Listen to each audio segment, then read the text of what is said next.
Welcome to our second topic in Unit 1. This topic is what are microbes?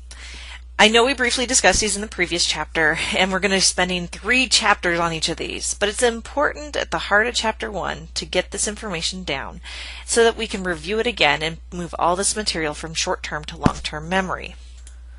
And that's exactly why this topic is important, as it introduces these 5 groups just a little bit more, once again, so we can really start to build this picture of our 5 groups of microbes. So hopefully you remember from our last topic that we have 5 types of microorganisms, and that they're broken down into 2 groups, eukaryotes and prokaryotes. Eukaryotes are the big cells. These are much larger cells. These eukaryotes form the groups helminths, which are worms, protozoa, and fungi. The prokaryotes are represented with the bacteria, and the non-living particles are viruses. And as I've told you, chapters 3, 4, and 5 are going to talk about each of these groups more in depth. But let's take some time to familiarize ourselves with the major groups as well as cell type. So here's our eukaryotes, and you can see a picture of them on the slide here. As you can see, there's all these little compartments within the cell. Those are called membrane-bound organelles, including membrane-bound nuclei. That is the hallmark of a eukaryote. Eukaryotes differ in function and metabolic processes, in their purpose in life, but they all have membrane-bound organelles. They're all complex organisms, and some of them are multicellular and can be seen without the naked eye, such as you and me, and some of them need a microscope to be seen. And you'll see some of those in lab when we do those activities. And some of them can cause infectious disease, and some of them can't.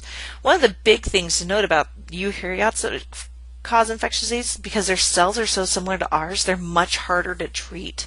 We can't use the same type of antibiotics that we would use to treat a prokaryotic infection. So here's our prokaryotes, and as you can see on the slide, this shows you the difference in cell size. Notice how much smaller the prokaryotes are to the eukaryote, as well as the lack of organelles. Remember, prokaryotes are all single-celled organisms and are much older cells.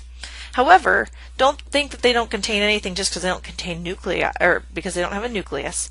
They do still have DNA, ribosomes, and cytoplasm. So they do still have the hallmarks of life, and as we get through this material, we'll note that those are really the 3 most basic components that all cells must have, are DNA, ribosomes, and cytoplasm. Lastly, we have our viruses. These particles are not considered living organisms because they can't replicate on their own. They have to have a host cell to replicate.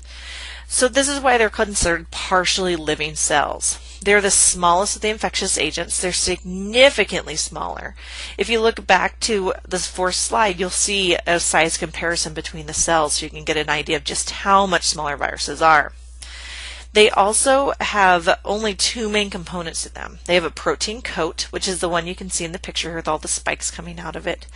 And then they have their own genetic information. But their genetic information, unlike ours or prokaryotes, can either be DNA or RNA based.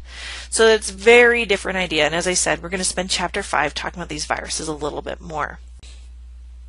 This is the end of our really short topic on our different microorganisms. Please review those objectives and make sure you're comfortable with this. And if you have any questions, please let me know.